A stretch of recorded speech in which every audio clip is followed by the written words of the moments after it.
Hi guys, hi, how's it going? How you doing today? Hopefully today finds you well. I cannot remember my intro. It's been a couple weeks since I filmed. I don't know if you know this. I just have a handful of you here. But I did end up taking a smidge bit of a break over the Thanksgiving holiday. I did have about 12 people in my house for about 5 days. So it was a little chaotic and a little anxiety inducing, but it was fun. It was a lot of fun. All of my kids were here. And for those of you who don't know, I do have 6 kids. So all of my kids were here. Their significant other was here. I also have a granddaughter who was here, and then my mother came as well. So it was insane. It was insane here, but that is where I'm at right now. I thought I would start off recording with the video that is due to you from last week, and that is the palette roulette for the palette that I pulled 2 weeks ago. So at this point, you are rolling into a palette roulette video in which I review a palette that is in my collection that might also be in your collection. And this isn't about reviewing the biggest, brightest, brand new thing on the market. This is about getting some use out of the products that are in our collection. And I mean, that's really what it initially started off as. And that's really what I love it as, because I bring in a lot of stuff, y'all. I bring in a lot. Today, we are doing a palette review on the ABH Sultry palette. For those of you new here, hi. My name is Donna, and I am so happy to have you here. I'm a lover of all things high-end, colorful beauty and self-care. I work in the beauty industry, and I like to bring you guys all the education that I'm getting in the beauty industry as a district leader for Ulta Beauty. And so I do a lot of reviews here on this channel. I also do some unboxing, some general makeup chit chat, because you people are my people. You're the only people that I have to come and talk to about makeup, and I just like talking about makeup. So with that said, let's roll into this palette review on the ABH Sultry palette. All right, folks, today's palette is the ABH Sultry palette, as you heard in the intro. This is a limited edition palette by ABH that came out in holiday of 2018. Yeah, holiday 2018, old palette. It did relaunch last year. I think it was last year, in a set from ABH that came in like a drawer system. You got one, like the Norvina palette and the Sultry palette, or I think it maybe was Modern Renaissance and the Sultry palette, and I think it was last year. I could be wrong. These years are getting away from me. But anyways, it was limited edition. It did come back out as a reprisal release during the holiday season last year or the year before. That is when I picked up this palette. I haven't used it since I picked it up, and therefore rolled it into my palette roulette for this last week. I normally say, but it's actually been 2 weeks. So this is what the palette looks like. It is like a really beautiful, like bronzy glitter, but this glitter, it doesn't come off on your hands. It's not going to fall off all over the place, which is something I know I was worried about. It is definitely built into the structure of the palette, so you're not going to find this glitter everywhere. It's kind of got this like orangey, almost rose goldy, coppery feel to it. It is so pretty. And Sultry is a little bit indented into the palette. You can feel it. It is tactile. And then it says ABH down here at the bottom. It does have a sticker. This is quite different from what they typically do as far as the like almost like velvety feel of their palettes. When you open the palette up, looks like this. It does have the nice size mirror. I always leave those things on there. It does come with a brush. The brushes are poop. I never use those brushes, and I don't suggest you do it either, because they are not great brushes. And this is what the palette looks like. So it's got a really beautiful, really quite neutral color story. However, it was promoted as a color story that was all neutral, not warm, not cool. This does lean a little bit warm. in areas it also leans a little bit cool. So I do find that ABH tends to lean warm in almost every single palette that they have on the market. Even if they say it's super cool tone, it's not typically super cool tone, and this is very neutral, but it also leans very warm. This was $45. It does have 0.029 ounces of product per pan, which is dismal, but that is pretty much how ABH rolls as well. Like, their pan sizes are minuscule, you guys, for the pans in their 14 pan eyeshadow palettes. They're tiny. 0.029 ounces is like half of the amount that goes into a ColourPop eyeshadow. So just to put it into like a single eyeshadow for you, that is half the size of a ColourPop eyeshadow. This does have 14 shadows in it, and those 14 shadows are obviously browns, bronzes, grays, with a pop of this like shade up here called Bloom. Bloom is in my eyeshadow look today. It is a really beautiful like coral tone that is warm tone but leans very neutral. It goes with almost everything in this palette that I have, if not everything in this palette that I have noticed, and I really like that it's got that pop in it. One thing I also love about this palette is it does have a nice balance of shimmers to mattes. You are getting 7 mattes and 7 shimmers, and that's one of the many reasons why I really truly love ABH. They are really great about making sure that their eyeshadows are a great balance when it comes to mattes versus shimmers. I recently used the Natasha Denona Glam palette, and I have to say that this shadow palette reminds me a lot of Natasha Denona Glam. When it comes down to it though, I think I would pick this one up over Glam because it's got more mattes in it. I am a person who doesn't like really do an all matte eye look, but I do like to build my looks with mattes. And this one has enough mattes, but it also, I mean, it's only 2 more mattes, honestly, than the Glam palette does, but it has a really good variation of those mattes in the palette, whereas I don't feel like Natasha Denona Glam does. That being said, I love Natasha Denona. She's my number 1. ABH is probably my number 2 when it comes down to it. One thing of note with this palette that I noticed right off the bat was that typically ABH eyeshadows are like pigment in your face, and they go on and they are super hard for some people to blend because it's just straight up pigment. And they fall out all over the place. This one does have the pigmentation. I think it's got a little bit better blendability. It is really powdery in the pan, but I don't think that it fell out as much as I have experienced with ABH in the past. I think that these shadows are built just a little bit differently because I didn't experience any fallout with this palette. Okay, I take that back. I did experience slight fallout.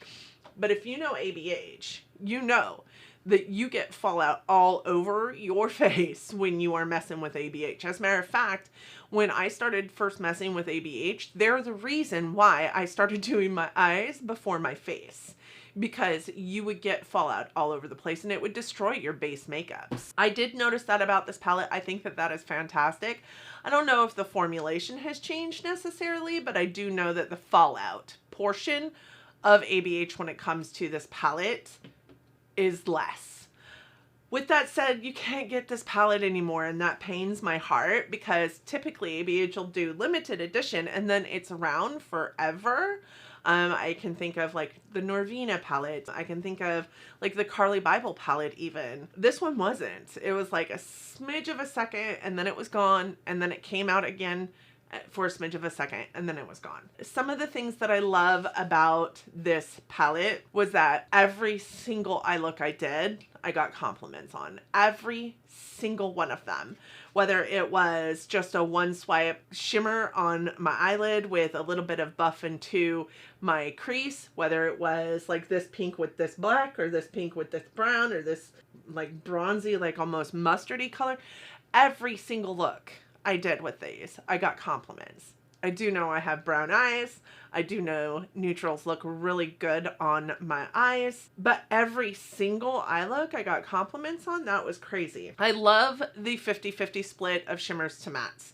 I love also that it's got a good variation of mattes. You've got this beautiful like brow bone inner corner shade, and then you've also got a black down here that is going to help deepen up every single eye look. And I used it in almost every single eye look, as well as the shade up here. I love that it's got this pop of pink or coral, even though that was kind of a point of contingency when this palette first came out. I love that it had that little shift in shade so that you can get a really nice smoky eye out of this palette, but you can also get a really pretty non-smoky eye. Like, it just brings a little bit of color into your playground, right? I love that there wasn't hardly any fallout with this, which is not something, as I said, I've experienced with ABH in the past. I love also that these shadows lasted on my eyes for a good 12 hours prior to any kind of visible fading. And even then, I'm not sure I was seeing fading, if I'm honest. I put my eyeshadow on around 6 a.m. in the morning, 6 or 7 a.m. in the morning when I'm traveling specifically, and I don't take it off until probably around 10, 11, 12 o'clock at night. These shadows lasted so long without me having to worry even a smidge of a second about whether I was going to, whether my eye look was still intact or not. I also love that you can use these shadows with or without an eyeshadow primer and it looks the same. It can be a tacky eye base, it can be a dry eye base, it can be no eye base. It's gonna look the same. The pigmentation isn't impacted at all by a primer. Neither is the longevity. All of these like coppers in this palette actually look oddly not copper. Like, this is more of a gold tone, right? And I think that you can see that definitely. This one leans a little bit olive, which is very cool. It's actually on my eye look today towards the center, and it looks very golden to you guys, but it looks very olive to me if I look at it up close in the mirror. This one leans very pink. This one leans very like bronze. They all look kind of similar, but they all perform so differently on an eye look, and there's no like monotony about this palette.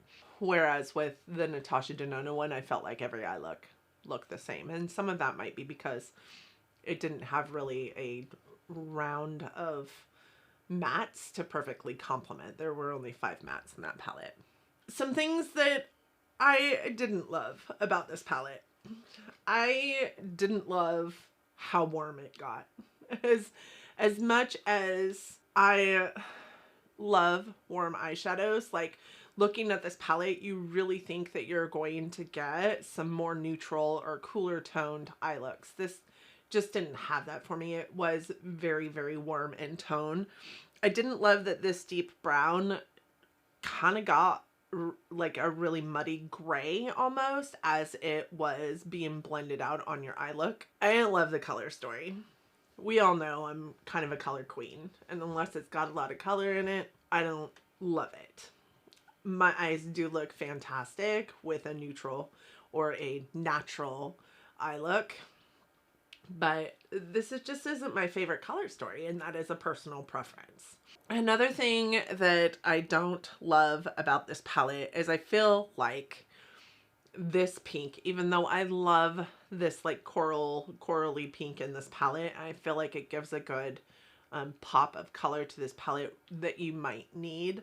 I feel like it could have been like a different pop of color. I don't feel like it needed to be pink. I think it could have been a really beautiful green. I feel like it could have been something not coral, because I think that even though this whole palette leans warm, I feel like that putting it in any eye look is going to give it an even that much more warm appearance, when they were kind of boasting this more as a neutral or a cooler color story.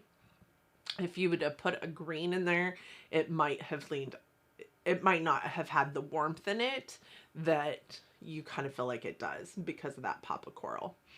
Again, personal preference. There wasn't really anything that I didn't love about this palette that isn't a personal preference. And the same can be said for the Glam palette.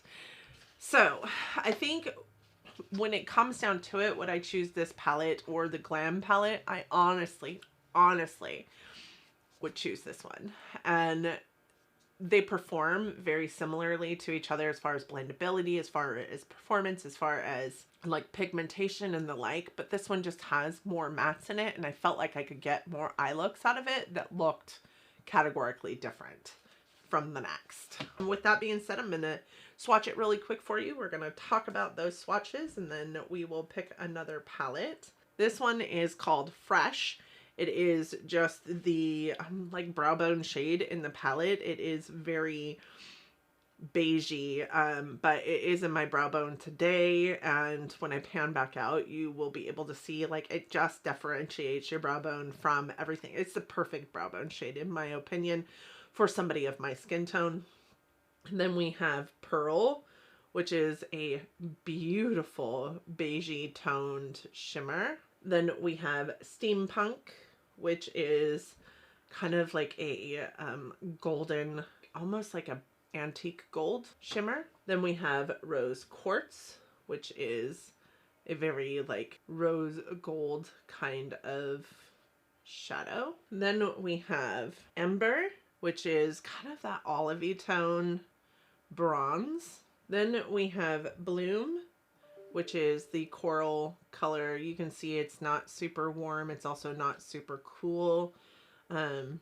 It's a beautiful shadow. I just kind of wish it was different. And this one is the only one that really kind of feels grippy in the pan, almost like sandpaper almost, but it doesn't feel that way on your eye. And then we have Birch, which is kind of a mustardy brown. The next row, so the bottom row, we have Cinder, which is a beautiful, you know, on an eye look, it doesn't really show here, but on an eye look, it looks very pink. Well, maybe kind of, you can see it. It performs more like a pink. Then we have Twig, which I think has been in palettes before by them, I think. That name sounds familiar, but it is very much like a taupey brown. Really cool toned, like almost gray brown, but I use this a lot as a transition. Then we have this one, which is called Teak, and it is a beautiful like true bronze. And then we have the dark brown, which is called Dystopian.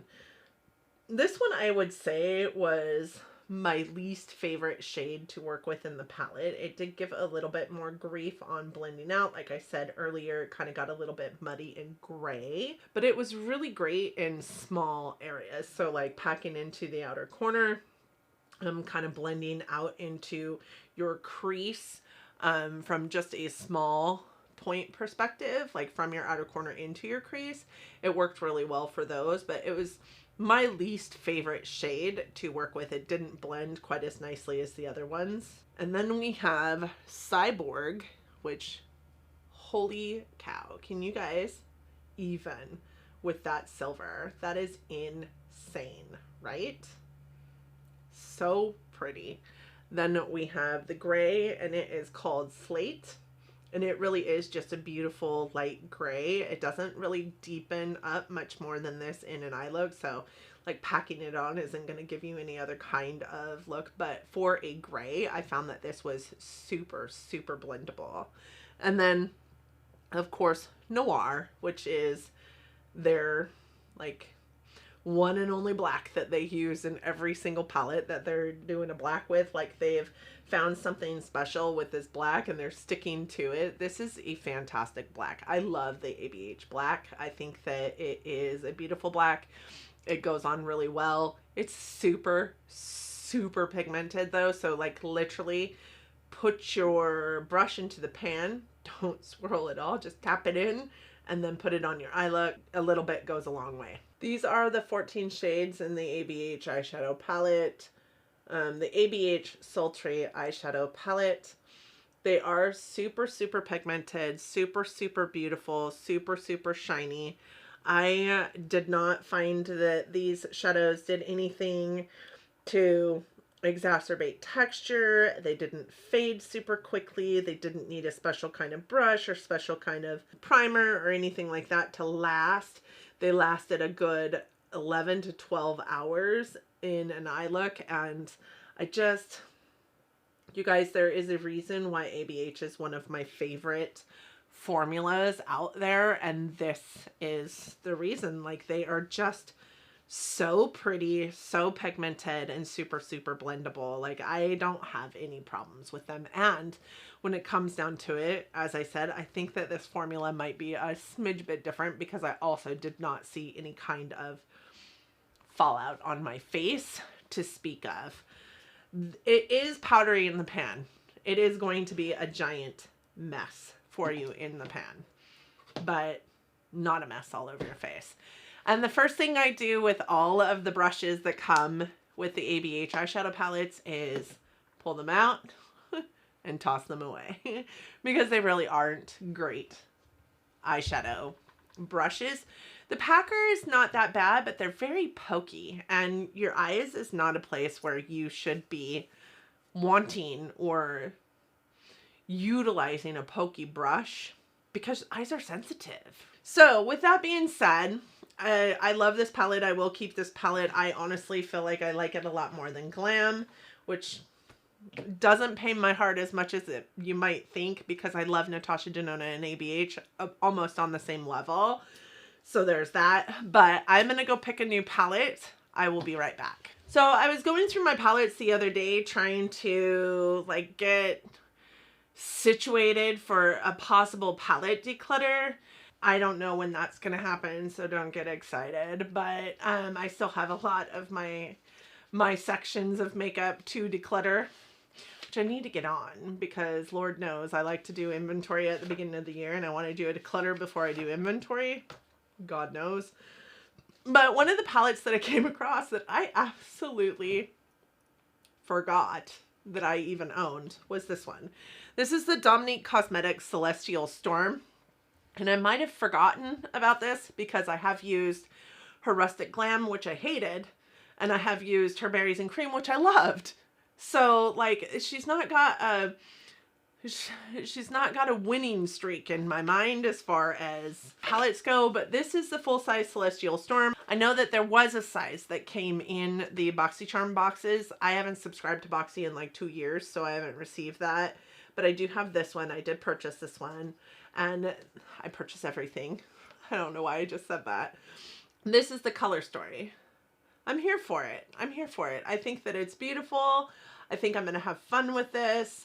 I think that I need to get some use out of it because as it stands right now, Dominique Cosmetics is one of those brands that I'm just like, meh, I could take it or leave it.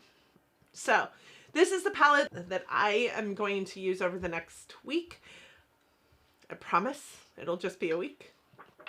And I will come to you next week with a review on this palette, and I hope that you'll want to check that out. If you do, don't forget to subscribe, and if you subscribe, don't forget to hit that notification bell because it will notify you every single time I upload, and I am typically here for you at least 3 times a week, Monday, Wednesday, and Friday typically. Last week I did take a break, and I apologize. I'm not apologizing for that. I needed that break. But I hope that you guys had a wonderful Thanksgiving. I hope that you also are having a great 2021. It's almost over. Can you believe it? I hope that you all are well out there, that you and yours are healthy, that you're staying safe, and that you're getting along in this crazy, chaotic world as best that you can. Please do hit that subscribe button, subscribe to my channel. I would love to have you here and be able to visit with you down in the comments section. There are 54% of you out there that are not subscribed but are watching my channel, so what's stopping you? It's totally free. With that said, you guys, yeah, just have an amazing, amazing day, and love each other, but love each other from afar. And I will see you next time. Bye.